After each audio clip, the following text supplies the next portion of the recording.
ख्रिस्त येशूमध्ये पुन्हा एकदा सर्वांना सलाम, प्रेज लॉर्ड. धन्यवाद देतो, प्रभूची स्तुती करतो. या लाईव्ह प्रेयरमध्ये पुन्हा एकदा आपल्या सर्वांचं स्वागत करतो. अनेक अद्भुत साक्षी प्रभू या दिवसामध्ये प्रार्थनेच्याद्वारे घडवत आहे आणि म्हणून तुम्हा सगळ्यांना येशूमध्ये विनंती करतो की तुमच्या प्रार्थना विनंत्या तुम्ही या ठिकाणात पाठवा, जेणेकरून तुमच्यासाठी मला प्रार्थना करता येईल. आज सकाळी अनेक लोकांनी साक्ष पाठवल्या की तुम्ही प्रार्थना केली आणि मग आम्हाला चांगले जॉब लागले. देवाची इच्छा आहे की आशीर्वाद तुमच्या जीवनामध्ये देवानं पाठवावेत. कोणतरी मध्यस्थ, कोणतरी रद्दबदली करणारा एक मध्यस्थ आवश्यक असतो आणि त्या रूपानं मी तुमच्यासाठी मध्यस्थी करायला तयार आहे आणि म्हणून तुम्ही प्रार्थना विनंत्या पाठवा. एका ब्रदरनं सांगितलं की किडनीमध्ये प्रॉब्लेम होता आणि मग ट्रान्सप्लांट झालं आणि किडनी फंक्शन पण सुरू झालं. देवाला धन्यवाद देतो. फार गौरवी अद्भुत साक्ष देव अनेक लोकांच्या जीवनामध्ये घडवत आहे. त्याचप्रमाणे तुमच्या काही साक्ष असतील प्रार्थनेच्याद्वारे घडलेल्या आहेत, परंतु बऱ्याच लोकांना माझ्यापर्यंत कशा पोचवायत हे समजत नाही. 9822172389 हा माझा व्हॉट्सअप नंबर आहे. या नंबरवर तुम्ही तुमच्या साक्षी शेअर करू शकता, पाठवू शकता, प्रार्थना विनंत्या पाठवू शकता. पुष्कळ लोकांना मिनिस्ट्रीला हातभार लावायचा आहे. मला 100% खात्री या ठिकाणामध्ये तुम्ही गुंतवलेली तुमचा पैसा, तुमची रक्कम ही कधी वाया जाणार नाही. देवाचं राज्य उभं करण्यासाठी ते वापरली जात आहे आणि 30 वर्ष फार इमानीद्वारे प्रभूची सेवा केली आणि प्रत्येक रुपया देवाच्या राज्यासाठी वापरला. तर माझा गुगल पे, फोनपे नंबर 9822172389 आहे. त्याच्यावर तुम्ही पाठवू शकता. देवाच्या राज्याला हातभार लावू शकता. प्रभूची स्तुती असो. देवाचं वचन आमच्या जीवनाला रिपेअर करण्याचं काम करतं. आम्ही पाहिलं, मी अनेक दिवसापासून सांगत आहे, प्रभू श्री ख्रिस्तानं या पृथ्वी तलावरती देवाचं मनोगत काय, प्रभूची इच्छा आमच्या जीवनासंबंधाने हे सांगण्यासाठी तो पृथ्वी तलावरती आला. शास्त्र आधी अस्तित्वात होतं, नियमशास्त्र अस्तित्वात होतं आणि शिकवणारे लोक पण अस्तित्वात होते. परंतु ज्या पद्धतीनं हे नियम लोकांवरती लादावेत किंवा लोकांना शिकवावेत आणि त्यांनी पापापासून दूर राहावं, हे येशू ख्रिस्तानं आल्यानंतर लोकांना शिकवलं. नियमशास्त्र यासाठी दिलं की लोकांचं वर्तन सुधारावं. जगामध्ये राहताना, जगामध्ये चालताना जगाचे नियम, जगाच्या चालीरीती आणि जगाचं वर्तन देवाच्या लोकांमध्ये येता कामा नये.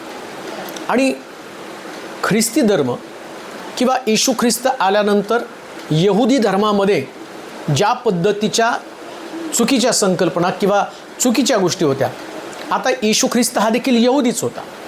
परंतु तो आल्यानंतर मार्काच्या शुभवर्तमानामध्ये तो सांगतो, शास्त्र म्हणून शिकवतात ते असते मनुष्याचे नियम 7व्या अध्यायामध्ये. म्हणजे शास्त्राला पण त्यांनी मानवी नियमाप्रमाणे शिकवायला सांगितलं. म्हणजे जे देवाच्या मर्जीमध्ये नव्हतं. आता देवाच्या मर्जीमध्ये काय होतं, त्याच्या मनामध्ये काय होतं. एखादं पाप देवाने त्यांना दाखवलं, जसं 10 आज्ञा डोंगरावरती मोशेला गेल्यावर त्यांनी दाखवल्या आणि सांगितलं की असं वर्तन लोकांना शिकव. आपल्यासाठी कोरीव मूर्ती करू नका, त्याच्या पाया पडू नका, दुसऱ्याच्या स्त्रीची, बैलाची, कसल्याची अभिलाषा धरू नका, खोटी साक्ष देऊ नका.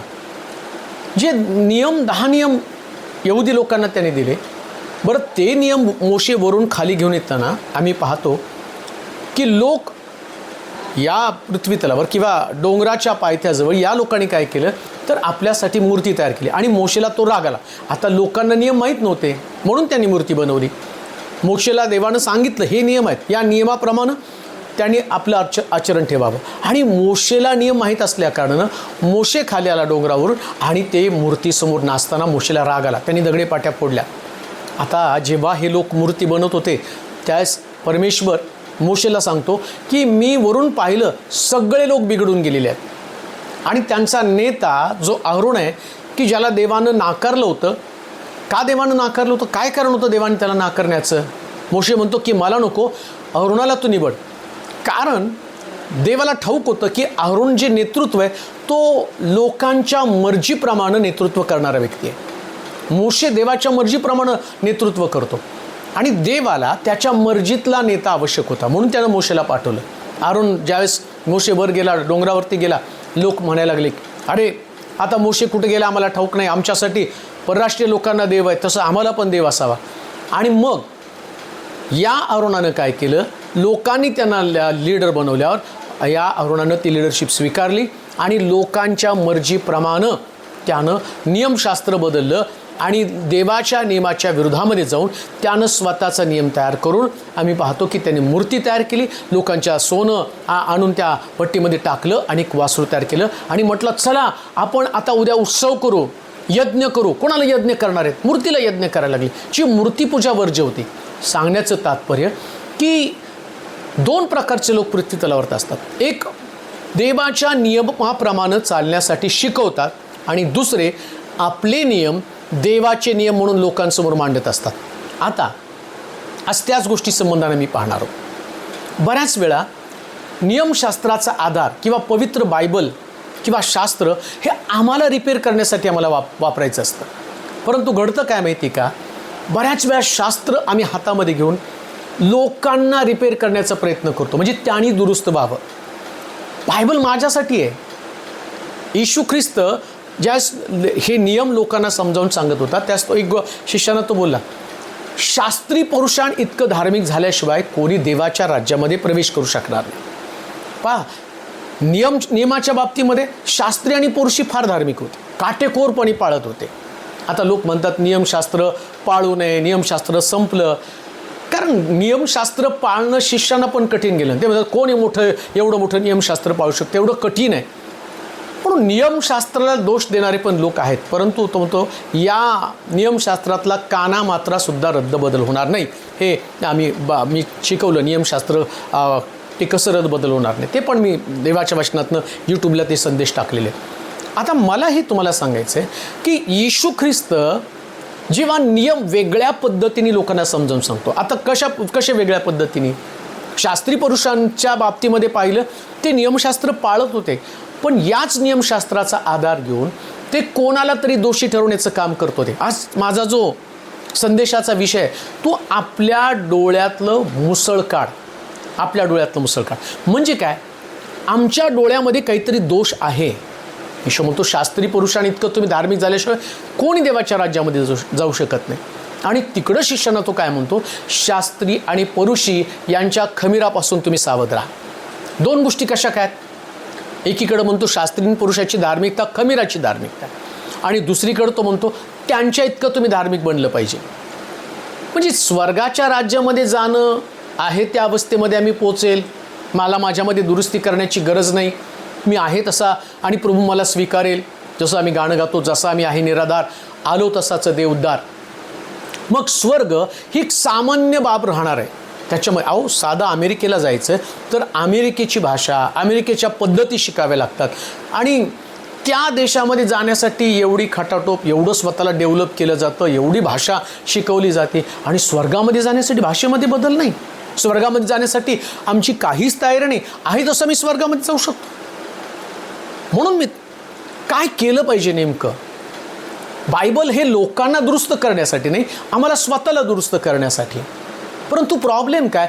शास्त्री आणि पुरुषी नियमशास्त्र पाळत होते, पण नियमशास्त्र पाळत असताना समोरचा व्यक्ती नियमशास्त्र पाळत नाही याच्याविषयी त्यांची कुरकुर होती आणि नियमशास्त्रातला दंड त्या व्यक्तीला देण्यासाठी ते धडपड करत होते, जेणेकरून तो मारावा, तो यहुदी ठरू नये आणि त्यांनी आमच्यातनं निघून जावं, अशा प्रकारची मनोवृत्ती त्यांची तयार झाली. मग येशू पृथ्वी तलावरती आला आणि योहान 3:16 योहानाला ते प्रगटीकरण झालं आणि योहान त्या ठिकाणामध्ये म्हणतो, देवानं जगावर एवढी प्रीती केली, त्यानं आपला एकुलता एक पुत्र देऊन टाकला, यासाठी की कोणाचा नाश होऊ नये, तर जो कोणी त्याच्यावर विश्वास ठेवतो त्याला सार्वकालिक जीवन प्राप्त व्हावं. एकदम सोपं सांगितलं, त्याच्यावर विश्वास ठेवायला पाहिजे.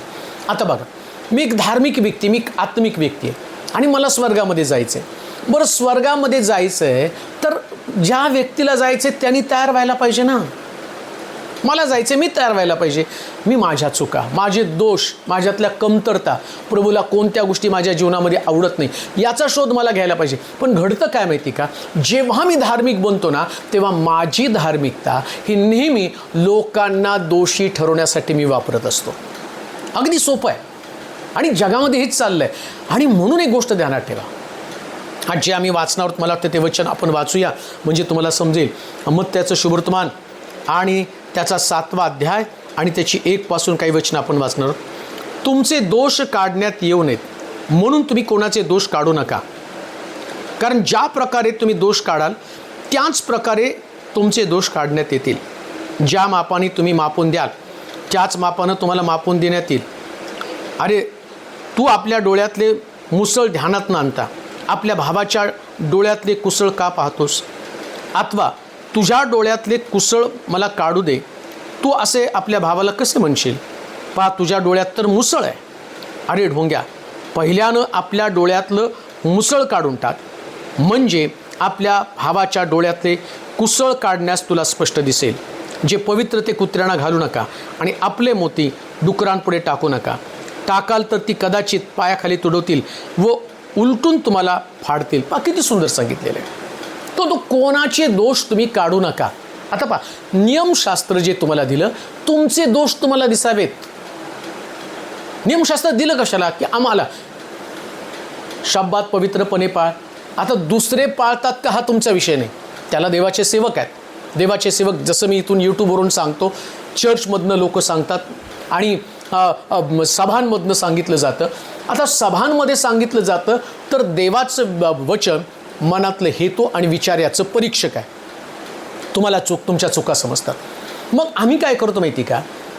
देवाचं वचन मला माहीत झालं, आता ते वचन मी घेऊन जातो आणि काय करतो, मला दुरुस्त करण्याच्या ऐवजी मी दुसऱ्याला दुरुस्तीसाठी वापरतो. आता इथं काय म्हणतो, तुम्ही कोणाचे दोष काढू नका, नाही तर तुमचे दोष काढले जातील.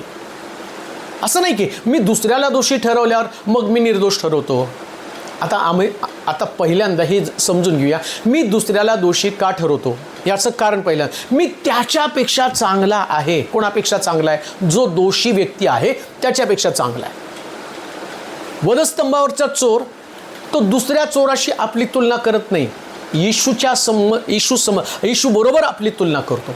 मग तो म्हणतो, तू राजाधिकार नेशील त्यास माझी आठवण कर. आता बघा, पहिला चोर काय म्हणतो येशूला, तू देवाचा पुत्र आहेस, तुझी सुटका कर, आपली पण सुटका कर. आता दुसरा चोर काय, तो स्वतःकडे पाहतो आणि स्वतःकडे पाहताना आपल्याला झालेली शिक्षा योग्य आहे, हा निर्दोष आहे. जेव्हा तुम्हाला तुमच्या डोळ्यातले तुमच्या जीवनातले दोष दिसतात तेव्हा तुम्ही जगात दुसऱ्या व्यक्तीला निर्दोष ठरवाल.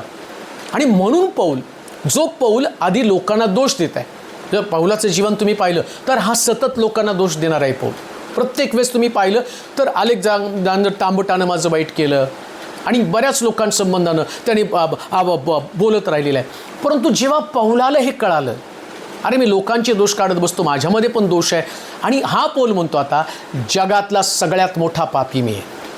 समजून घ्या, जर तुम्हाला स्वर्गामध्ये जायचं आहे तर तुम्हाला शुद्ध करणारी गोष्ट कोणती? तुमची पाप कबुली. आणि असं स्पष्ट लिहिले, तुमचे दोष काढण्यात येऊ नये म्हणून तुम्ही कोणाचे दोष काढू नका.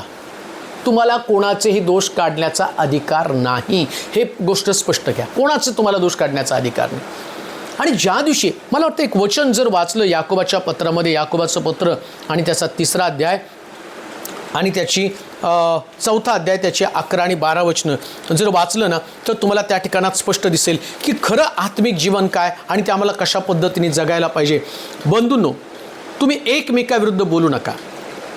जो बंधूविरुद्ध बोलतो तो आपल्या बंधूला दोषी ठरवतो आणि तो नियमांविरुद्ध बोलतो व नियमाला दोषी ठरवतो. आणि तू नियमाला दोषी ठरवतोस म्हणजे तू नियमशास्त्र पाळणारा नव्हेस, न्यायाधीश आहेस. नियमकर्ता व न्यायाधीश असा एकच आहे.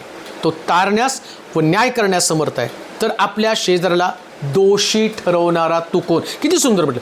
तुम्ही एकमेकाविरुद्ध बोलूच नका. मुळामध्ये बायबल आम्हाला एकमेकाच्या विरोधामध्ये बोलण्यापासून पहिल्यांदा अटकाव करतं. तो तुम्हाला बोलण्याचा अधिकारच दिलेला नाही आहे. आणि तुम्ही जर एकमेकाविरुद्ध बोलत आहात तर तो आपल्या बंधूला दोषी ठरवतो. तो नियमाविरुद्ध बोलतो, तो नियमाला दोषी ठरवतो. काय नियम आहे? तुम्हाला कोणाविरुद्ध बोलायचं नाही, हा नियम आहे. पण आम्हाला साऱ्या गावाविरुद्ध बोलायची सवय लागलेली आहे. हा दोषी, तो दोषी, तो दोषी. आता बघा, शास्त्री पुरुषांमध्ये हीच धारणा होती ना. अहो, इवन तो पुरुषी चर्चमध्ये प्रार्थनेला गेला, तिथं एक पापी व्यक्ती प्रार्थनेसाठी आला. या पुरुषानं त्याला पाहिलं, शास्त्रांनी त्याला पाहिलं आणि तो प्रार्थना केला, प्रभू या व्यक्तीसारखा मी नाही. तो लोकांना लुबाडतो, तो शब्दात मोडतो, तो पाप करतो. आता मुळामध्ये तू देवाच्या मंदिरामध्ये आल्यावर तुला तिथं तुझं जीवन देवासमोर प्रगट करायचं आहे. तू कसा आहेस, तुझ्यामध्ये कोणत्या चुका आहेस, तुझ्यामध्ये कोणते दोष आहे. अहो दावीदसुद्धा प्रार्थना करताना म्हणतो, हे देवा माझे पाप नित्य माझ्यासमोर आहे. स्पष्ट लिहिलं, बंधुजन हो तुम्ही एकमेकाविरुद्ध बोलू नका. आणि जो बंधुविरुद्ध बोलतो व आपल्या बंधूला दोषी ठरवतो तो नियमाविरुद्ध बोलतो आणि नियमाला दोषी ठरवतो. आणि तो कोण आहे त्या ठिकाणामध्ये म्हटलं, आणि तू नियमाला दोषी ठरवतोस तर तू नियम पाळणारा नव्हेस, न्यायाधीश आहेस. आता तुम्ही कसं काय न्यायाधीश होऊ शकता. समजा एखाद्या व्यक्तीला मी जर दोष लावतो याचा अर्थ मी न्यायाधीश बनतो. इथं स्पष्ट सांगितलेलं आहे, निर्माणकर्ता न्यायाधीश एकच आहे आणि तो तारण्यास व न्याय करण्यास समर्थ आहे. तो तारायला पण समर्थ आहे, न्याय करायला समर्थ आहे. म्हणजे काय, समजा एखाद्या व्यक्तीमधला दोष तुम्हाला दिसला आणि तुम्ही त्याला दोषी ठरवायला सुरुवात केली. आपण दोषी ठरवायला सुरुवात केल्यावर देव त्याला तारण्यास समर्थ आहे ना. प्रभू त्याचं तारण करेल, परमेश्वर त्याचा उद्धार करेल, त्याला बदलण्याची ताकद त्याच्यामध्ये. म्हणून तर मी पाहतो, उदळ्या पुत्र जरी उदळला तर त्याच्या बापाचं मन जे होतं ना त्यांनी परत यावं याच्याकडे होतं. आणि उदळ्या पुत्राला पश्चाताप झालाच ना, मग त्याचा पश्चाताप नको होता का त्याला. आणि त्याचा बाप तर म्हणतो, माझा हरवलेला मुलगा, माझा मेलेला मुलगा जिवंत झाला, हरवलेला मुलगा परत आला. देवाचीच आहे कोणाचा नाश होऊ नये, कोणाचाच नाश होऊ नये. मग आता विचार करा, देव कोणालाच दोषी ठरवत नाही. येशू ख्रिस्ताच्या द्वारे आम्ही सगळे निर्दोष झाले. मग आता हा नियम जो आहे की येशूच्या रक्ताच्या द्वारे आणि देवाच्या कृपेच्या द्वारे आमचं तारण झालं आणि त्याच्यावर विश्वासाच्या द्वारे जो कोणी आपल्या अंतःकरणात विश्वास धरेल, मुखाने कबूल करेल, त्याचं तारण होईल. आता समजा मी ज्या व्यक्तीला दोषी ठरवलं आणि त्यानं आपल्या अंतःकरणामध्ये ख्रिस्तावरती विश्वास ठेवला, आपल्या पापाची कबुली केली, काय घडलं प्रेषितांच्या कृत्यामध्ये. जेव्हा पेत्र उभा राहिला आणि त्यानं उपदेश केला, हे ऐकून त्यांच्या अंतःकरणाला चुटपुट लागली आणि त्याने विचारलं, बंधुजन आम्ही काय करावं. त्यांच्या अंतःकरणाला चुटपुट लागलीच ना, ते दोषी होते. परंतु इकडं आम्ही पाहतो की हा जो पेत्र आहे तो म्हणतो, तुम्ही सर्वजण पश्चाताप करा. मुळामध्ये या पृथ्वी तलावरती लोकांना दोषी ठरवण्यासाठी आम्हाला प्रभूनं ठेवलं नाही, तर त्याचे दोष त्याला दिसल्यानंतर त्यांनी पश्चाताप करावा आणि प्रभूकडे वळावं आणि देवाचं राज्य त्याला प्राप्त व्हावं आणि तो देवाच्या राज्यामध्ये टिकून राहावा. याच्यासाठी तुम्हाला देवानं धार्मिक बनवलेलं आहे. म्हणून तर मी पाहतो, व्यभिचारी स्त्रीला येशूनं दगड मारू दिला नाही. हा दगड मारू दिला नाही. तुम्ही नाहीच दोषी ठरू शकत. काय तुम्ही पाप करत नाही, तुमच्यामधनं चुका घडू शकत नाही. अहो जो व्यक्ती म्हणतो ना माझ्याकडनं चूक घडत नाही, तो जगातला सगळ्यात मोठा लबाड व्यक्ती आहे. त्याला वाटतं मी पापी नाही, मी निर्दोष नाही, मी निर्दोष आहे, माझ्यामध्ये कोणत्या चुका नाही, तो जगातला सगळ्यात मोठा पापी आहे. दावीद म्हणतो माझं पाप नित्य माझ्यासमोर आहे. पौल म्हणतो जगातला सगळ्यात मोठा पापी आहे. मग तुम्हाला दोषारोप करण्याचा अधिकार कोणता. आणि इथं इतकं सुंदर म्हटलेलं आहे मत्त्याच्या शुभवर्तमानामध्ये, तुमचे दोष काढण्यात येऊ नये म्हणून तुम्ही कोणाचे दोष काढू नका. ज्या दिवशी तुम्ही लोकांचे दोष काढायला लागता, असं म्हटलं, पश्चाताप करणाऱ्या व्यक्ती संबंधानं तो त्यांची पापं थैलीमध्ये घालून मोर बंद करून समुद्राच्या खोल तळाशी टाकून देतो. नष्ट करत नाही देव कोणाचं पाप, कोणाचंच पाप नष्ट करत नाही, पण समुद्राच्या खोल तळाशी तो टाकून देतो. आता बघा, योना माशाच्या पोटामध्ये 3 दिवस 3 रात्र राहिला. समुद्राच्या खोल तळाशी मासा त्याला घेऊन गेला. देवानं परत त्याला त्यातून बाहेर काढलं, माशाच्या पोटातनं आणि समुद्रातनं त्याला बाहेर काढलं.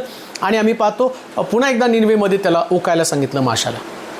अजून एक गोष्ट तुम्हाला सांगतो की पेत्रानं, येशूनं पेत्राला सांगितलं की गळ टाक, माशाच्या पोटामध्ये 2 नाणी आणि ती नाणी काढून टाक आणि ते आणून एक कैसराला आणि एक याजकाला देऊन टाक. आता विचार करा, हे सगळं प्रभू बाहेर काढतो, माशाच्या पोटातलं बाहेर काढतो, नाणी बाहेर काढतो, त्याप्रमाणे आम्ही पाहतो की योनाला बाहेर काढतो. मग तुमची पातकं, तुम्ही केलेल्या चुका, तुमचे दोष देव बाहेर काढणार नाही जेव्हा तुम्ही लोकांना दोषी ठरवता.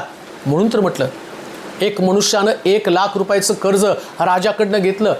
राजानं हिशोब काढायला सुरुवात केली आणि त्याला आठवलं की एक मनुष्य बऱ्याच दिवसापासून त्यानं 1 लाख रुपयाचं देणं फेडलेलं नाही. राजाने त्याला बोलवलं, त्याला म्हटलं ये, काय झालं माझ्या देण्यासंबंधानं.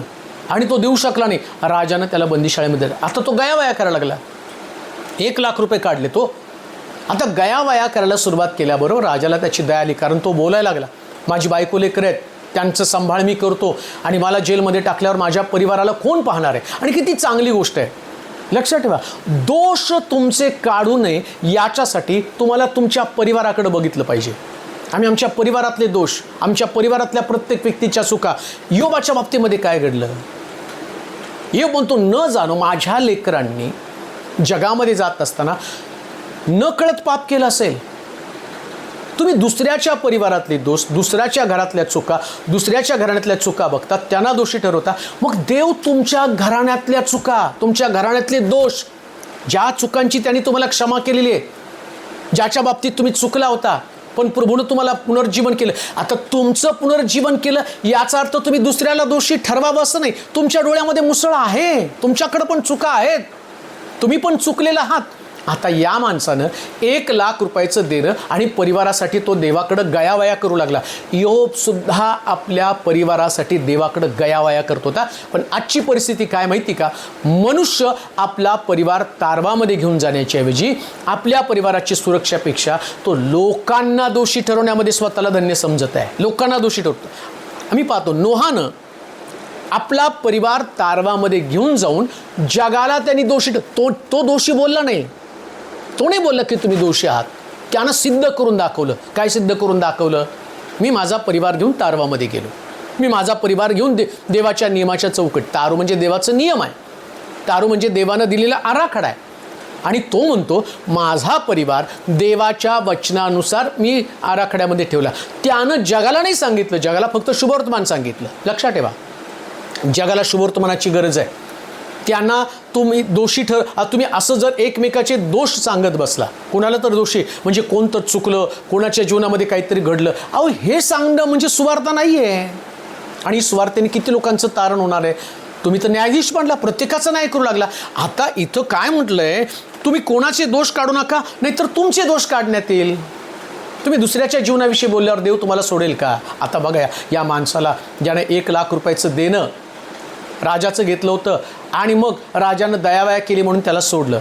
तुम्हाला देवानं सोडलं. तुमच्या फॅमिलीमध्ये, तुमच्या परिवारामध्ये, तुमच्या व्यक्तिगत जीवनामध्ये काही चुका घडल्या, तुम्ही पश्चाताप केला, देवाकडं काकुळत केली, विनंती केली, देवानं तुम्हाला सोडलं. आता काय होतं माहिती का? दिवस गेल्यावर जसं याला कळलं की राजानं मला सोडलं म्हणजे त्याला असलं मी निर्दोष आहे. तो विसरला मी 1,00,000 रुपये राजाचं देणं दिलं नाही, मला राजाने मला माफ केलेलं आहे. आता हा व्यक्ती एवढा निर्दोषासारखं वागायला लागला की त्याच्यासमोर एक गरीब व्यक्ती ज्यानं 100 रुपयाचं देणं या व्यक्तीचं घेतलं होतं आणि त्याने त्याला पकडलं, त्याची गचंड धरली आणि त्याला म्हटलं माझं देणं दे. तो म्हटलं माझी ऐपत नाही, मला देण्यासाठी पैसे नाही. आणि याला त्यांनी बंदिशाळेमध्ये टाकलं, जेलमध्ये टाकलं. आता राजाला ते कळलं. काय म्हटलं? तुम्ही कोणाचे दोष काढू नका, नाहीतर तुमचे दोष काढण्यात येईल. आपल्या डोळ्यातलं मुसळ काढ म्हणजे दुसऱ्याच्या डोळ्यातलं कुसळ तुला दिसेल. जर याला समजलं असतं की अरे मला राजानं 1,00,000 रुपये माफ केले, तर माझ्यासारखा व्यक्ती फिरकून पण गेलं नसतं. अरे 1,00,000 राजानं माफ केले, मला 100 तर माफ करायचे, थोड्याशा चुका आहेत. आणि मग त्यानं काय केलं? त्याला टाकलं. राजाच्या कानावरती बातमी गेली. नीट ऐका, जेव्हा तुम्ही दुसऱ्यांचे दोष काढत सगळीकडे फिरत असता आणि ते तुमचं जीवनक्रम बनतो, सकाळी उठल्यापासून झोपेपर्यंत एकाच विचारांमध्ये तुम्ही थांबता, तुमचं मिशन ते बनतं कोणाला तरी दोषी ठरवणं. आता तुम्ही धार्मिक आचरण करणारे लोक असाल तर बायबल सांगतं ज्याच्या अपराधांवर पांघरून घालण्यात आलं ते धन्य. लक्षात ठेवा, दोषावर पांघरून घालणं हा आशीर्वाद आहे. मग तो आशीर्वाद तुम्हाला कधी मिळणार आहे? नोहाच्या बाबतीमध्ये नोहा तारवातनं बाहेर पडला आणि आम्ही पाहतो नोहाच्या मुलानं ते पाहिलं आणि ती नग्नता, तो दोष त्याच्या भावांना जाऊन सांगितला. आणि आम्ही नोहानं सांगितलं कनान शापित आहे, नोहाचा नातू कनान शापित आहे. त्यानं मुलांना शाप दिला. कोणाच्या? मुलाच्या मुलाला कनान शापित. म्हणजे काय? त्यानं नोहाचे असणारी नग्नता भावांना जाऊन सांगितली, दोष लोकांना जाऊन सांगितले. ही पण चूक आहे, फार मोठी चूक आहे. दुसऱ्याविषयी तुम्हाला शुभवर्तमान दिलंय. येशू ख्रिस्त जगाचं तारणे, येशूच्याद्वारे स्वर्गाच्या राज्याची प्राप्ती, येशू आम्हाला घेऊन जाण्यासाठी येणार आहे. येशूनं रक्त सांडलं, आमच्या पापांची क्षमा झाली. जो त्याच्यावर विश्वास ठेवतो त्याला सार्वकालिक जीवन, हे शुभवर्तमान आहे. हो, हे लोकांना सांगायचं आहे आम्हाला. आम्ही लोकांच्या घरामध्ये जाऊन यांनी काय चुका केल्या, त्यांनी काय चुका केल्या आणि तिथं तुम्ही प्रार्थना करता आणि हे शुभवर्तमान सांग. आता याच्यानं लोक तारणापासून दूर जाणार आहेत. ख्रिस्त दाखवा ना. एकमेकाचे दोष दाखवल्यानं काय साध्य होणार आहे? मी जर शास्त्रामध्ये कोण चुकलं, चला मी शास्त्रातलं एक चुका, आदाम चुकला आणि त्यानं फळ खाल्लं आणि एदेन बागेतनं त्याला बाहेर, मग काय लोकांना सांगतात तुम्ही फळ खा आणि एदेन बागेतनं बाहेर व्हा? ते नाही मी सांगणार. मी काय सांगणार आहे, तो चुकला पण प्रभू तिथं आला आणि प्रभूनं आपला अनुग्रह त्याला दिला. आणि आदामाची वस्त्र जी त्यानं चर्मवस्त्र नव्हती तर साधारण वस्त्र, कोणती वस्त्र? झाडाच्या पानापासून बनवलेली वस्त्र घातली आणि ही वस्त्र एक दिवशी गळून जाणार होती. देवाला त्याचा कळवळ आला आणि प्रभूनं आपलं प्रेम त्याला दाखवलं आणि कोकरा कापला आणि कोकऱ्याच्या कातडीची वस्त्र त्याला दिली. याला शुभवर्तमान म्हटलेलं आहे. ते नाही सांगणार की आदाम चुकला, आदामानं फळ खाल्लं, हवेनं आणून दिलं आणि मग आदाम म्हटला की तू दिलेली सहकार्य. अहो, याच्यामध्ये सगळे दोष दाखवणं, कुरकुर करणे, मग उद्धार कुठं आहे? मग आदाम तर त्या ठिकाणामध्ये त्याला हाकलून दिल्यानंतर सगळी स्टोरीच संपली असती. उद्धाराचं शुभवर्तमान कुठे? या ठिकाणामध्ये कोणाचे दोष दाखवत बसू नका. प्रभूनं त्याच्यासाठी तुम्हाला बोलावलंच नाही. तुमचं पाचारणच ते नाही आहे. तुमचं पाचारण, तो म्हणतो जाऊन सर्व सृष्टीला शुभवर्तमान सांगा, त्या शिष्य करा, त्या पित्याच्या, पुत्राच्या, पवित्र आत्म्याच्या नावानं बाप्तिस्मा द्या. अहो, जगाला शुभवर्तमान सांगून त्यांना शिष्य करायचे आहे. ते शिष्य नाही घालवायचे तुम्हाला. आई त्या लोकांना तारणापासून नाही घालवाय. कसं लोक तारणापासून दूर जाणार आहे? तुम्ही जर दोष दाखवत बसला तर लोक तारणापासून दूर जातील. ते कसे येणार आहेत प्रभूकडं? ते प्रभूकडे येण्यासाठी काय केलं पाहिजे? आता त्याच्यामध्ये धोक्याचा इशारा काय? तुम्ही ज्या पद्धतीने लोकांचे दोष दाखवाल तर त्याच्यामध्ये असं म्हटलं, कारण ज्या प्रकारे तुम्ही दोष काढाल ना त्याच प्रकारे तुमचे दोष काढण्यात येतील. ज्या प्रकारे म्हणजे एखाद्याच्या चरित्राविषयी तुम्ही बोलाल तर तुमचं पण चरित्र त्या ठिकाणामध्ये उघडं केलं जाईल. आता लक्षात ठेवा, जगामध्ये कोणालाही चरित्र नाही, फार मोजके लोक असतील. आणि कोणाचं चरित्र, कोणाचं जीवन, कोणाचं पास्ट, कोणाचा भूतकाळ, प्रत्येकाला आपल्या जीवनामध्ये पास्ट आहे, भूतकाळ आहे. आणि शास्त्रामध्ये जर तुम्ही बघितलं ना, फार रेअर लोक आहेत की ज्यांच्याकडं चुका नव्हत्या. पण शास्त्रामध्ये बऱ्याच लोकांकडं चुका आम्हाला दिसतात. अब्राम, इसाक, याकोब यांच्या संबंधानं बोललं, अब्रामाकडं पण चूक घडली. आपल्या पत्नीला त्याने बहीण म्हणून सांगितली गेली, घाबरला तो, ती पण त्याची चूकच आहे. अब्राम चुकला त्या ठिकाणामध्ये. त्याची चूक कोणती आहे? देव त्याच्याशी बोलला, या सारेपासून मी तुला मुलगा देणार आहे, आणि सारेनं त्याला हगार दिली. अब्रामानं ती स्वीकारली आणि त्यानं म्हणायला पाहिजे होतं, अरे देव तुझ्यापासून मुलगा देणार आहे, तू कशाला मला हगार देती? पण अब्रामानं ते स्वीकारलं आणि त्याचा परिणाम, अब्रामाने त्यास ते विरोध करायला पाहिजे होता. काय मी आणि 100 वर्षाचा, तू 80 वर्षाची, तुला लेकरू शकत नाही, मग मला लेकरू शकेल का? बोलायला पाहिजे होतं त्यांनी. दोघांमधलं आणि दोघांमधलं असणारं वयाच्या अंतरामध्ये तोही म्हातारा आहे, ती म्हातारी, मग त्यानं म्हटलं पाहिजे कसं काय मला लेकरू येईल? तो विरोध नाही केला त्याने, त्यांनी ती चूक स्वीकारली. लक्षात, तुम्ही बऱ्याच गोष्टी अशा आहेत की तुमच्यामध्ये त्या चुका आहेत. अब्रामामध्ये चूक होती, याकोबामध्ये चूक होती, प्रत्येकामध्ये चुका आहेत. अब्रामाची चूक इसाकानं पण केलेली, सेम इसाकानं ती चूक केलेली. म्हणजे दोष, आता मी कशाला दोषाविषयी जास्त बोलेल. आता बायबल काय सांगतं माहिती, तुम्ही ज्या मापानं दुसऱ्याचे दोष काढाल त्याच मापानं तुमच्या परिवारामध्ये, तुमच्या घरामध्ये, तुमच्या कुटुंबामध्ये ज्याच्याविषयी तुम्ही स्प्रेड करत गेला ना, जी गोष्ट तुम्ही पसरत गेला, दुसऱ्यांचे दोष जगाला सांगत बसलात, तीच घटना तुमच्या घरामध्ये घडेल. सेम घटना.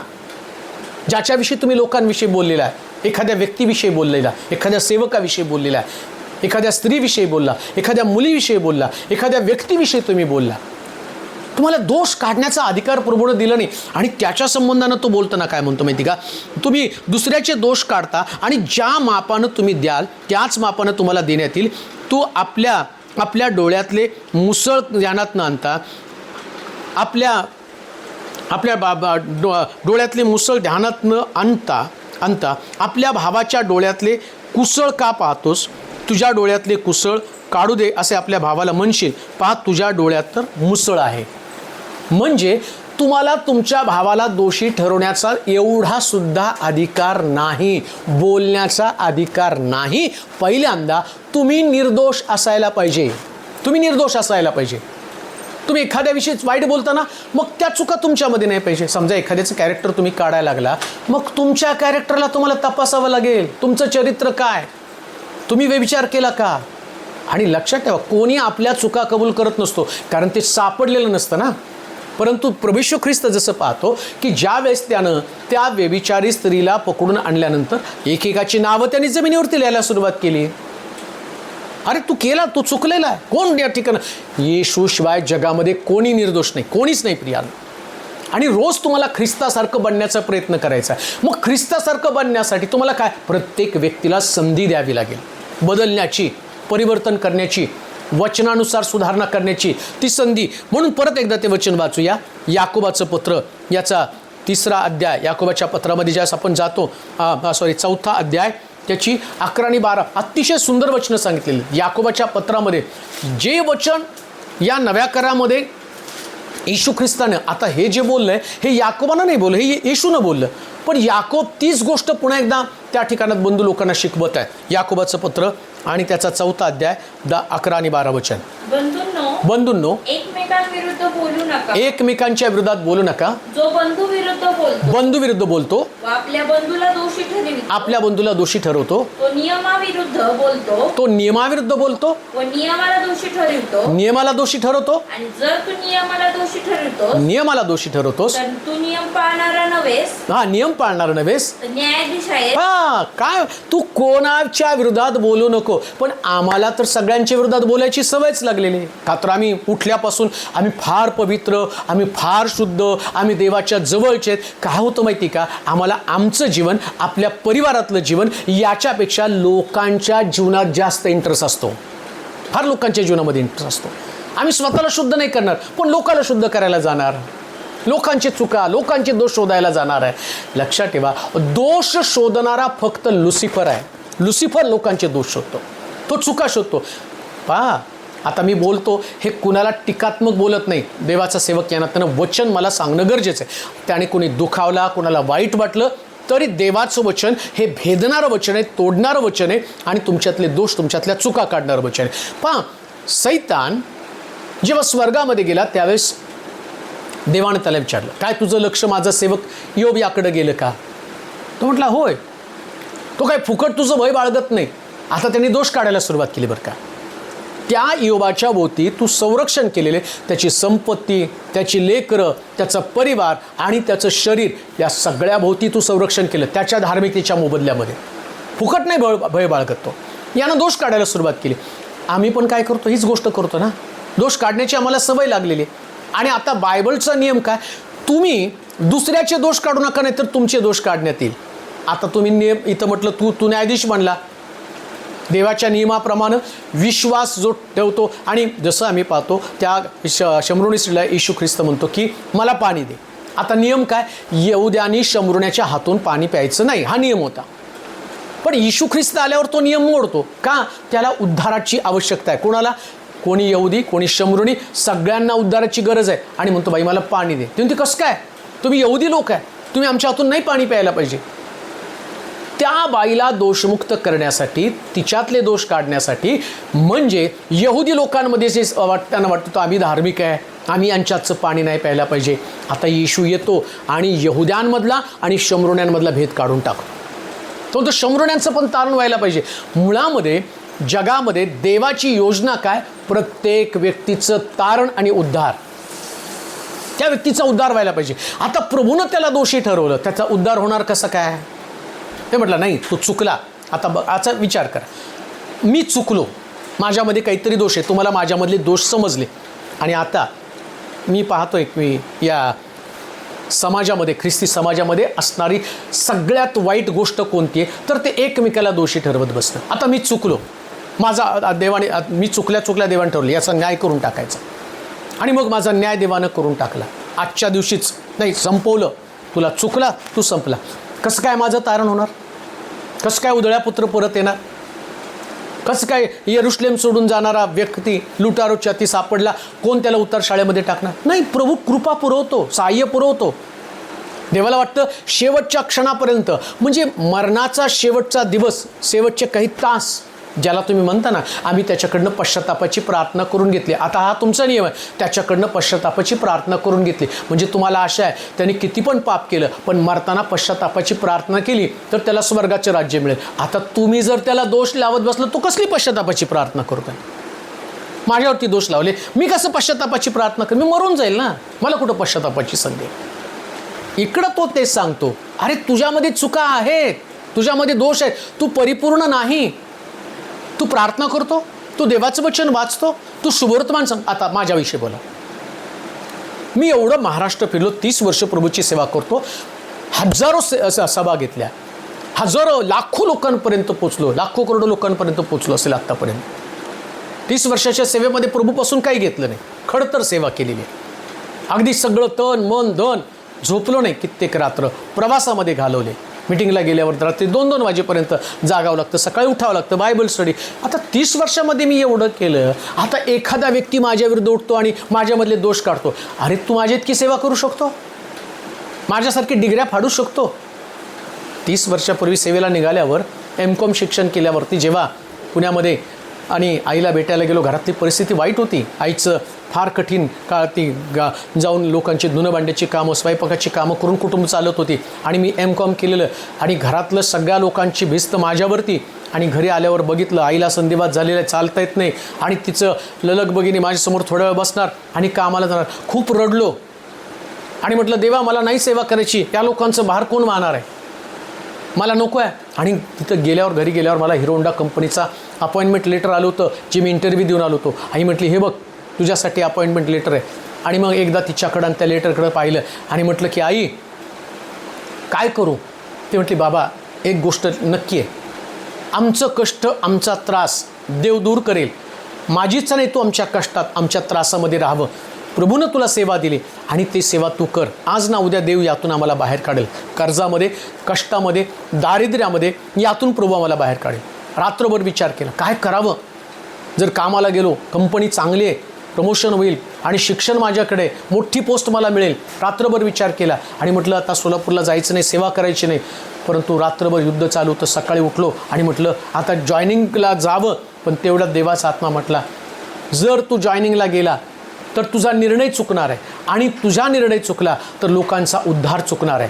आणि मग सकाळी युद्ध चालू असताना डिग्र्या घेतल्या आणि फाडून टाकल्या. आणि सोलापूरला, ज्या शहरामध्ये मला काही मिळत नव्हतं, उलट मी कर्ज काढून चर्चचं भाडं भरत होतो, त्या शहरामध्ये जाऊन प्रभूची सेवा केली. 2 जोडवरती चप्पल नसताना आणि अनबानी पायाने चप्पल तुटल्यावर बंद आणि नव्हता तर खिशामध्ये खिळा घेऊन, एवढी सेवा तुम्ही करू शकला असता. अहो दोष तर कुणाला पण दाखवतात, सेवा करून दाखवा बरं. एवढा प्रचार 30 वर्षामध्ये, बायबल रात्रंदिवस हातामध्ये घेऊन प्रचार केला आणि त्या प्रचारामध्ये मी स्वतःची पर्वा केली नाही. किती रात्र जागून काढल्या, किती कष्ट केले ते मला माहिती आहे. आता तुम्ही माझ्यामधला दोष काढत बसला तर प्रभू थोडी दोष काढत बसणार आहे, तेव्हा माझी सेवा पण पाहणार. मोशेची सेवा त्यांनी पाहिली. मोशेमध्ये असणारे तो मोशे पण चुकला, पण प्रभूनं त्याच्या दोषाच्या विरोधामध्ये बोलणाऱ्या लोकांच्या विरोधामध्ये तो उभा राहिला. का? तो म्हणतो पहिले तुझ्या डोळ्यातलं मुसळ काढ. अरुणाला म्हणतो तुझ्या डोळ्यातलं मुसळ काढ. अरुणा कोणतं मुसळ? अरे त्या ठिकाणामध्ये मूर्ती तू तयार केली होती, आता तू दोषी ठरवतो त्याला, तू त्याच्या विरुद्ध जातो. मिरियमला त्याने दोषी ठरवलं. का? तर त्या लक्षात ठेवा, एखाद्या व्यक्तीच्या चुका शोधणं सोपं आहे आणि सगळ्यात कठीण काय माहिती का? आपल्या जीवनातल्या चुका शोधणं आणि पश्चाताप करणं. आणि खरा धार्मिक व्यक्ती आहे ना, तो रोज स्वतःमधल्या चुका शोधतो. म्हणून आम्ही पाहतो यशया म्हणतो मला हाय हाय. तो स्वतःचा धिक्कार करतो. कधी? जेव्हा त्यानं करूप पाहिलं. करूप पाहिल्यावर त्याला कळलं मी चुकीचा आहे. याच्या अगोदर यशया सगळ्याला हाय हाय करत आहे. आम्ही पण सगळ्याला नावं ठेवतो. मी तर असे लोक पाहिलेत, त्यांचं घर पाहिलं, त्यांचं कुटुंब पाहिलं. कुटुंबात कोणी धार्मिक नाही. आणि दोष दाखवणाऱ्या व्यक्तीला ना बायबल माहिती, ना प्रार्थना माहिती आहे, ना त्याचं समर्पण आहे, ना त्याचा त्याग आहे. तो तर जारकर्मी विचार करणारे सगळ्या गोष्टी त्या व्यक्तींमध्ये असतात, पण तरीसुद्धा लोकांना दोष द्यायला मोकळे असतात. म्हणून बायबल काय सांगतं? तू तुझ्या डोळ्यातलं अगोदर मुसळ काढ, मग दुसऱ्याच्या डोळ्यातलं कुसळ काढ म्हटलेलं आहे. आणि म्हणून मला वाटतं मग त्याचं शुभवर्तमान आणि त्याचा 7वा अध्याय आणि त्याचं 3 पासून काही वचन आपण वाचूया. मला 2 पासून वाचूया. मग त्याचं शुभवर्तमान 7वा अध्याय. हा फार सुंदर टॉपिक आहे की ज्याच्याविषयी आम्हाला विचार करायचा की आम्ही नेमकं चुकतो काय. नुसती प्रार्थना केली, नुसतं चर्चला गेलो, नुसतं आराधना केली. लक्षात ठेवा, सांभाळा, ओळखा. एकमेकाच्या चुका दाखवणारे लोक हे तुमचं आत्मिक जीवन उद्ध्वस्त करतात, त्या चुकीच्या गोष्टी तुमच्यामध्ये पेरतात. वाचूया त्या ठिकाणामध्ये. मग त्याचं शुभवर्तमान 7वा अध्याय आणि त्याची 2 पासून. हां, कारण ज्या प्रकारे तुम्ही दोष काढाल, ज्या प्रकारे तुम्ही दोष काढाल त्याच प्रकारे तुमचे दोष काढण्यात येतील. आणि ज्या मापाने तुम्ही मापून द्याल, ज्या मापानं तुम्ही मापून द्याल त्याच मापाने तुम्हाला मापून देण्यात येईल. त्याच मापानं तुम्हाला मापून देण्यात येईल. तू आपल्या डोळ्यातले मुसळधार, ज्या मापानं जितका प्रचार, जितका अपप्रचार, जितकी निंदा, जितकं वाईट लोकांविषयी पसरवलं जाईल तेवढंच किंवा त्यापेक्षा अधिक, असं देवाचा नियम आहे. दाबून दडपून हलवून तुमच्या पदरामध्ये ते पडणार आहे. सांभाळा. हा, तुम्हाला देवाच्या वचनाचा गाभाच माहीत नसेल, देवाच्या वचनाचं गांभीर्यच तुमच्याकडे नसेल तर तुम्ही तोच प्रचार करत राहणार. आणि पाळक लोक सुद्धा असाच प्रचार करतात.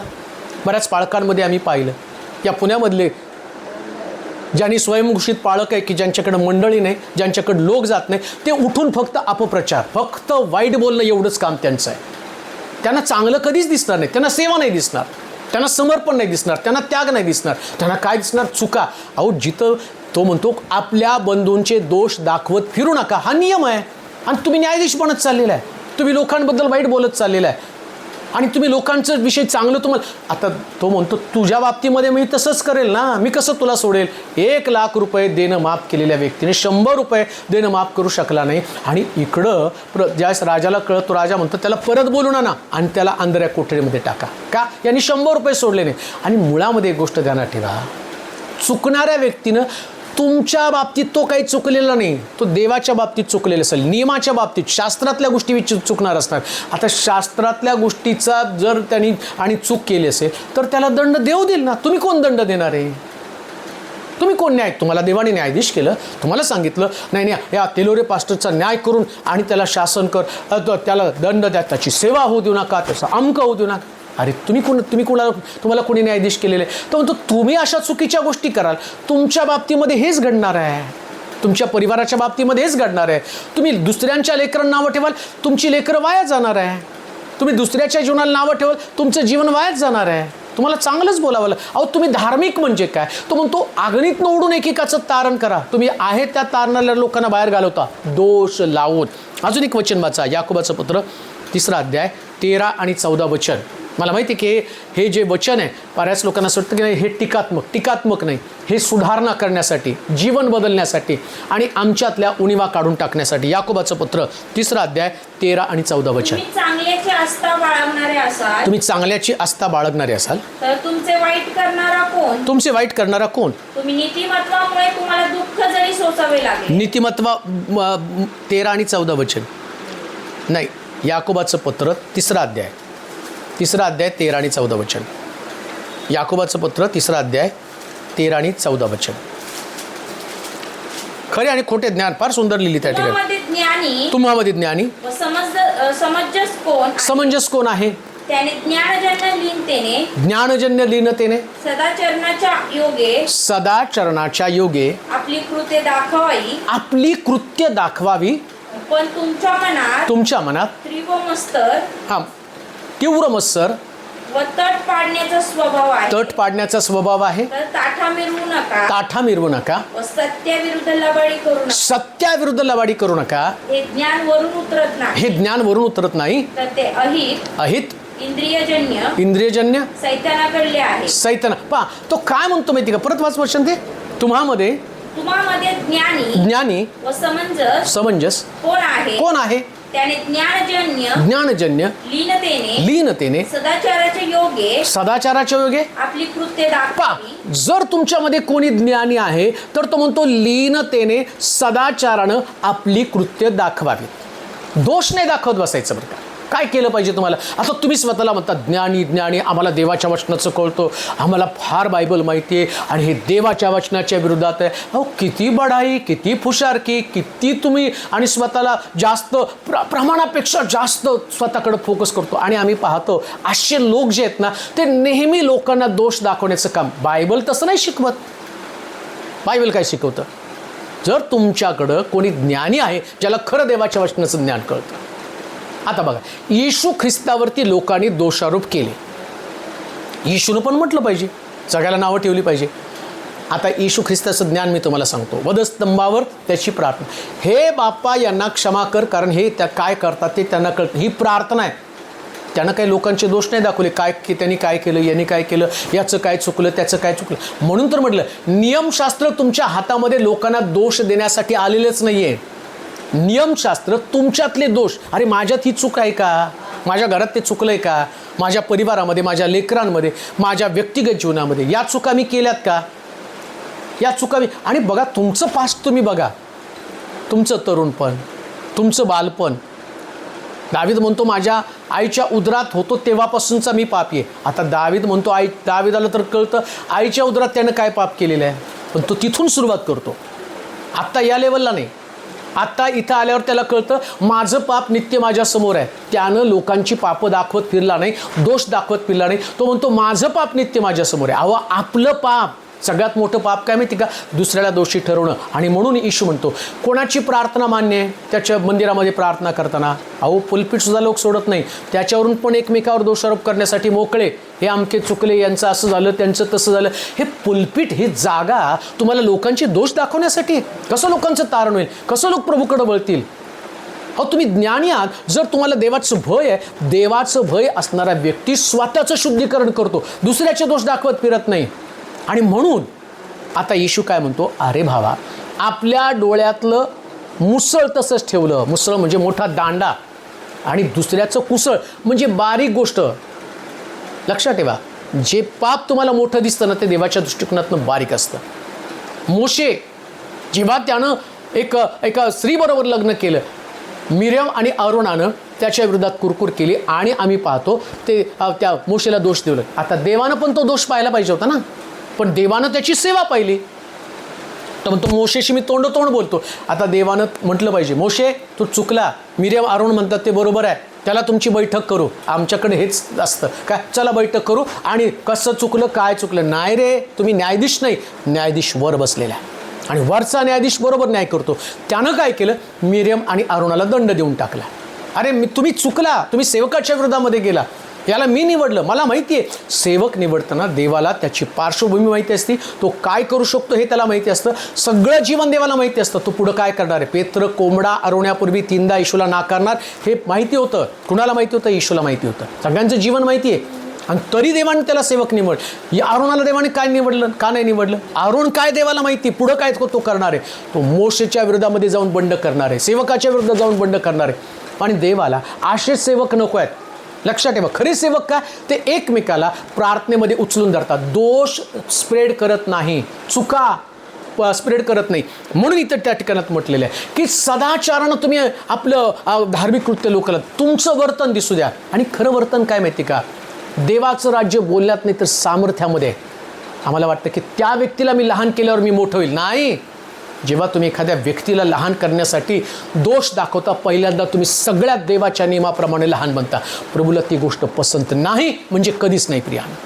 तुम्हाला दोष दाखवण्याचा अधिकार नाही, आणि हे तुमचं शुभवर्तमान नाही, हा तुमचा ख्रिस्त नाही. येशू ख्रिस्ताकडं दोष लावलेली स्त्री घेऊन येईल. येशू म्हटलं काय तुला कोणीच दोष लावला नाही का, सगळे निघून गेले का, जा मीही तुला माफ करतो, मी तुला क्षमा करतो. अहो बायबल हे क्षमेचं पुस्तक आहे. बायबलमध्ये एकमेकांना समजून घेणं आणि त्यांना देवाच्या राज्यामध्ये आणणं एवढं सांगितलं. मग उदळ्या पुत्र, हरवलेलं मेंढरू, हरवलेलं नाणं, काय त्याचा दाखला आहे. ते हरवलं, नाणं हरवलं. नाणं म्हणजे अतिशय मोलवान आहे. नाणं म्हणजे आम्ही पाहतो की त्या नाण्याचं मोल त्या स्त्रीला ठाऊक आहे. तसं आमच्यामध्ये देखील अशा प्रकारचं नाणं हरवलं, देवाचं सामर्थ्य हरवलं. कसं आणणार आहे, कसं माघारी आणणार आहे, कशा पद्धतीने रचना करणार आहे. म्हणून दोष दाखवणं हे प्रभूला पसंत नाही. आता पुन्हा त्या पुढे वाचभर त्या वचनामध्ये याकोबाचं पत्र 3रा अध्याय आणि 13 आणि 14 वचन. याकोबाचं पत्र 3रा अध्याय 13-14 वचन. ज्ञानी व समंजस कोण आहे, समंजस कोण आहे, त्याने ज्ञानजन्य लीनतेने सदाचरणाच्या योगे आपली कृत्ये दाखवावीत. पण तुमच्या मनात तीव्र मत्सर व तट पाडण्याचा स्वभाव आहे. आता तुमच्या मनामध्ये पार्ट्या बनवायचे, माझ्या बाजूचं वेगळं, यांच्या बाजूचं वेगळं, आणि तुमच्या मनात एखाद्या व्यक्तीविषयी तीव्र मत्सर आहे. आता काय तीव्र मत्सर आणि काय म्हटले वाजभर तिथं, तीव्र मत्सर आणि तट पाडण्याचा स्वभाव आहे. ताठा मिरवू नका व सत्याविरुद्ध लबाडी करू नका. आता बरेच मी असा एक डायलॉग ऐकला, देवा तू माझ्या मुलांना साम दंड दंड भेद हे ज्ञान तो दिलं, म्हणजे साम दाम दंड भेद. काय ताठ आहे अहो, लेकरांमध्ये या गुण आले, साम दाम दंड भेद. हे बिब्लिकल नाही आहे. भेद पाडणं तो म्हणतो हे सैतानाचं काम आहे, दंड देणं सैतानाचं काम आहे, दाम देणं सैतानाचं काम आहे. हे कुठं बिब्लिकल आहे? हे बायबलमध्ये दिलं साम दाम दंड भेद देऊन आणि तुम्ही काही पण करून तुमचं राज्य प्रस्थापित करा, आणि याचा तुम्हाला ताट आहे, आणि ती गोष्ट तुम्ही प्रार्थनेमध्ये बोलू शकता, आणि याच्याविषयी तुम्हाला घमेंड वाटते. तो म्हणतो अरे काय तुझ्या मनाचा ताट आहे. वाच बरं खाली काय म्हटलंय. हे ज्ञान वरून उतरत नाही, वरून उतरत नाही, तर ते अहित इंद्रियजन्य, अहित इंद्रियजन्य. सैतानाकडले कुठलं आहे. ज्ञान आहे? सैतानाकडचं ज्ञान आहे. आणि सैतानाकडचं ज्ञान तुम्ही प्रार्थनेमध्ये वापरता आणि लोकांवरती प्रभाव टाकता. म्हणून म्हटलं तुम्ही कोणावर दोष लावू नका, नाहीतर तुमचे सुद्धा दोष काढण्यात येईल. आणि लक्षात ठेवा, ही गोष्ट बायबलमधलं अंतिम सत्य आहे. आकाश पृथ्वी नाही तशी होईल, पण त्याचं वचन कधी नाहीसं होणार नाही. आणि हे घडणार, देव घडवतो ते, कारण हा नियम आहे देवाचा. असं कुणाला सोडलं नाही प्रभूनं की ज्यानं चुकीच्या गोष्टी केल्या आणि प्रभूनं त्याला क्षमा केली आणि त्याला सोड नाही. तो म्हणतो तुम्ही दुसऱ्याचे दोष काढाल तर तुमचे दोष काढण्यातच येईल. का आपल्या बंधूला दोषी ठरवता? का परिवाराला दोषी ठरवता? का एखाद्या व्यक्तीला तुम्ही दोषी ठरवता? लक्षात ठेवा, अशा गोष्टी ऐकणं, अशा गोष्टीचा प्रचार करणं, फेसबुक, व्हॉट्सअप, प्रभूने याच्यासाठी तुम्हाला दिलं की तुम्ही एकमेकाचा प्रचार करावा, एकमेकाला सांगावं. मला तर कीव येते त्या पाळक लोकांची, ज्यांनी असले घाणेरडे प्रचार करून लोकांमध्ये संभ्रम निर्माण करण्याचं. अहो हे लुसिफर आहेत, हे सैतान आहे. ही सैतानी प्रवृत्ती शास्त्रामध्ये लिहिली, ही सैतानी प्रवृत्ती आहे. का तुम्हाला शुभवर्तमान नाही? का तुम्हाला तारण नाही? तुम्हाला लोकांसाठी तुमच्या अंतःकरणामध्ये प्रेम नाही, कळवळा नाही, आणि तुम्ही म्हणता शेवटचा काळ जवळ आला, आता सेवकांवर हल्ले होतील. अरे हल्ले बाहेरून नाही, आतूनच सुरू झालेले आहेत. आतमध्येच का देवानं ही अशी कठीण परिस्थिती आणली? कारण आम्ही आपापसामध्ये एवढं गुंतून पडलो की आम्हाला देवाचा हेतू, देवाची योजना, देवाचं आमच्याविषयीचं काय मत आहे कधीच समजलं नाही. आम्हाला देवाचं या जगासंबंधीचं प्लॅनिंग, लोकांच्या उद्धारासंबंधीचं प्लॅनिंग, कसं त्यांना एकवटावं, कसं त्यांना देवाच्या राज्यामध्ये आणावं, कसं त्यांना प्रभूचं प्रेम द्यावं. काय कुठं गेलं प्रभूचं प्रेम? कुठं गेला उद्धार? कुठं गेला चांगला शमरोनी ज्यानं उतार शाळेमध्ये त्या व्यक्तीला घेऊन आला? यरुशलेम सोडलेल्या व्यक्तीला उतार शाळेमध्ये. तुम्ही तर लोकांना मारून यरुशलेमेतनं बाहेर काढत आहात. दोष ना, आणि तुम्ही चुकता हो, तुमच्याकडे चुका आहेत. ज्या व्यक्तीनं दुसऱ्याला दोष लावतो ना, पहिल्यांदा त्याने स्वतःला पाहायचं, काय माझं जीवन देवाच्या वचनाप्रमाणे करेक्ट आहे का? माझा परिवार करेक्ट आहे का? माझा परिवार देवाचं वचन पाळतो का? माझ्या परिवारामध्ये देवाच्या वचनाप्रमाणे आम्ही जीवन जगतो का? शब्दात पाळतो का? दशांश देतो का? देवाच्या सेवकाचा सन्मान करतो का? कोणाविरुद्ध आम्ही बोलत नाही, लबाडीने बोलत नाही, अपप्रचार करत नाही. सगळ्या गोष्टी तर आमच्यामध्ये भरपुरीनं भरलेल्या आहेत. आणि तरी आम्ही म्हणतो आमचं तारण झालं, तरी आम्ही म्हणतो आम्ही धार्मिक आहात. आणि दुसऱ्याला दोषी ठरवताना आमच्या घरातले दोष आम्हाला बिलकुल दिसत नाही. याच्यासारखी कठीण गोष्ट कोणती नाही. म्हणून पुन्हा एकदा मत्त्याच्या शुभवर्तमानाच्या 7व्या अध्यायामध्ये आपण येणार आहोत. वाचूया मत्त्याचं शुभवर्तमान 7वा अध्याय आणि त्याची 3 पासून काही वचनं. मत्तेकृत शुभवर्तमान 7वा अध्याय 3 पासून. हां, तो आपल्या डोळ्यातले मुसळ ध्यानात न आणिता, आपल्या डोळ्यातले मुसळ ध्यानात न आणिता आपल्या भावाच्या डोळ्यातले कुसळ का आपल्या काढतोस? भावाच्या डोळ्यातले कुसळ का काढतोस? अथवा तुझ्या डोळ्यातले कुसळ मला काढू दे, तुझ्या डोळ्यातले कुसळ मला काढू दे, असे तू आपल्या भावाला कसे म्हणशील? असे तू आपल्या भावाला कसं म्हणशील? पहा, तुझ्या डोळ्यात तर मुसळ आहे. बघ, तुझ्या डोळ्यात तर मुसळ आहे. अरे ढोंग्या, अरे बघा आता काय म्हणतो येशू, अरे ढोंग्या. म्हणजे तुमचे दोष तुम्ही तसेच ठेवता आणि दुसऱ्याला दोषी ठरवण्यासाठी जाता. आणि प्रभू त्याला काय म्हणतो? अरे ढोंग्या. लक्षात ठेवा, देवासमोर, येशू समोर येताना येशू पहिल्यांदा तुम्हाला उघड करणार आहे. पहिले तुम्हाला एखाद्या व्यक्तीला संपवण्याची योजना करताना हे कधी घडतं माहिती का? एखाद्या व्यक्ती संबंधानं आमच्या मनामध्ये तीव्र दोष असतो, त्या तीव्र मत्सर असतो, किंवा एखाद्या व्यक्तीविषयी मत्सरानं आमचं अंतःकरण भरलेलं असतं. आता तीव्र मत्सर काय करतो? त्या व्यक्तीमधले दोष, म्हणजे कसं काय याच्याविषयी आम्हाला वाईट सांगता येईल, काय ह्याच्यातल्या चुका लोकांना आम्हाला सांगता येईल. आता याच्या पोटी आम्ही काय करतो माहिती का? लोकांना ख्रिस्त सांगण्याच्या ऐवजी दोष सांगत बसतो. आणि आम्हाला असं वाटतं त्याच्यामुळं आमची अरे लोक तुमचं कौतुक करतील. देव लोक पण लोक एवढे वेडे नाही तो तुमच्यासारखे, ते कुणाच्या आयऱ्यागेऱ्याच्या कानात शब्द आणि बोलल्यानं तुमच्यावरती विश्वास ठेवतील. पहिल्यांदा ते तुमचं जीवन पाहतील. लोक तुम्हाला ओळखतात, आणि ज्या व्यक्तीला तुम्ही दोष लावतात त्या व्यक्तीला पण ओळखतात. लोक ते तोंडावरती तुम्हाला बोलणार नाही, पण पाठीमागं लोक तुमचं बरोबर बोलणार आहेत, काय बोलायचं ते. आणि देव ते करून घेणार आहे. कोणतं करून घेणार आहे? जेव्हा तुम्ही एखाद्याला उडं करायला जाता, जसं त्या व्यक्तीचे 1 लाख रुपये, आता एवढे दिवस माहीत नव्हतं या व्यक्तीनं 1 लाख रुपये राजाकडनं उसने घेतलेले आहेत, पण तिकडं दाखल्यामध्ये देताना येशूनं त्या दाखल्यात सांगताना त्या व्यक्तीनं 1 लाख रुपये उसने घेतले होते हे नोंद करायला लावलं. 100 रुपये इकडे 1 लाख रुपये, म्हणजे तुमचे सगळेच दोष काढले जाणार आहे. आत्तापर्यंत केलेल्या चुका तुमच्या घरामध्ये, तुमच्या परिवारामध्ये, तुमच्या व्यक्तिगत जीवनामध्ये, म्हणजे तुम्ही जिथं जिथं चुकला ना ते आपोआप ते सगळे असणाऱ्या तुमच्या चुका लोकांसमोर येणार आहे. म्हणून शास्त्रामध्ये सांगितले कोणाचे दोष काढू नका, म्हणजे तुमचे दोष काढण्यात येणार नाही. सुंदर आहे. प्रभूनं माझ्या चुकांची क्षमा केली, माझ्या अपराधांची क्षमा केली, म्हणून मला तारण मिळालं. अहो, ज्या दिवशी तुम्ही देवाकडे पश्चाताप केला ना, आणि जर पश्चाताप न करता जर तुम्हाला तारण मिळालं ना, तुमचं तारणच खोटं आहे. नीतिमान कोणी नाही, एक नाही, सर्वांनी पाप केलं, देवाच्या गौरवाला ते अंतरले. देवाच्या दृष्टिकोनातनं कोणीही नीतिमान नाही, एक पण नाही, सगळेच पापी आहे. आता विचार करा, सगळे पापी, सगळ्याला पश्चातापाची गरज आहे.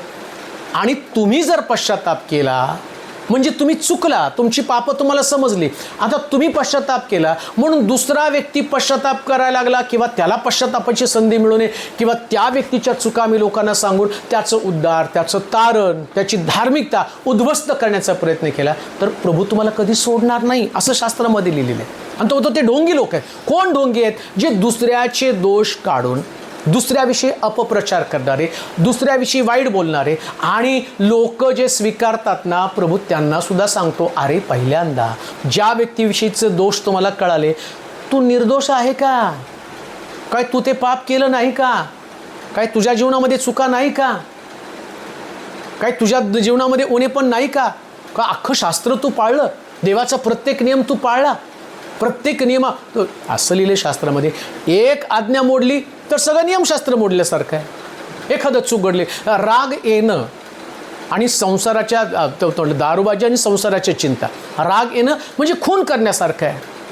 एखाद्या भावाला दोषी होतो, त्या भावाचा खून करतो. आता तुम्ही म्हणता नाही मर्डर केला नाही, अरे पण तू त्या भावाला बोलला ना, त्याला गमावलं ना, त्याच्यावरती रागावला ना, सूर्य मावळ्याच्या तुझा राग गेला पाहिजे. मत्सर हे पाप आहे, निंदा करणं पाप आहे. शास्त्रामध्ये लिहिलं, निंदकाचा प्रवेश स्वर्गाच्या राज्यामध्ये नाही. आणि आम्ही गावभर निंदा करत फिरतो, गावभर एकमेकाविषयी बोलतो, आणि मग कुठली धार्मिकता तुमच्याकडे आहे? आणि कुठल्या तोंडाने तुम्ही म्हणता माझ्याकडे चुका नाही? निंदा, स्वर्गाच्या राज्यात जाण्यापासून तुम्हाला अडखण करणारं पाप कोणतं? तर निंदा. आणि निंदा करणं म्हणजे काय?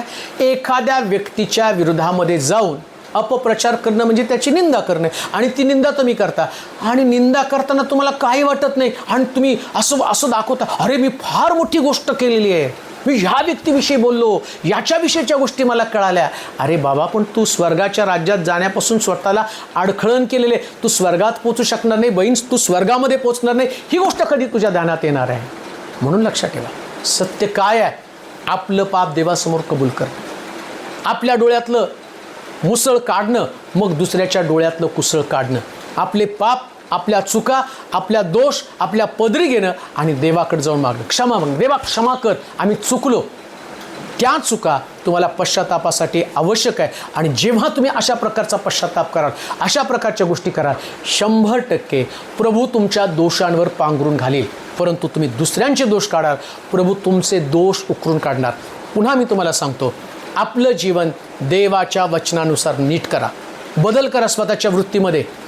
धार्मिकता म्हणजे प्रार्थनाशील जीवन, दुसऱ्यांच्या चुकांचा प्रचार करणं, याला धार्मिक जीवन कधीच म्हटलेलं नाही. नीट ऐका, धार्मिक जीवन म्हणजे तुमचं पाप तुम्हाला दिसावं आणि तुमच्या पापाबद्दल रोज देवाकडं पश्चाताप करावा. कोणीही या पृथ्वीतलावर नीतिमान नाही, सगळ्यांमध्ये दोष आहे, सगळ्यांमध्ये चुका आहे, परंतु धन्य ती व्यक्ती जो आपल्या चुका देवासमोर कबूल करतो.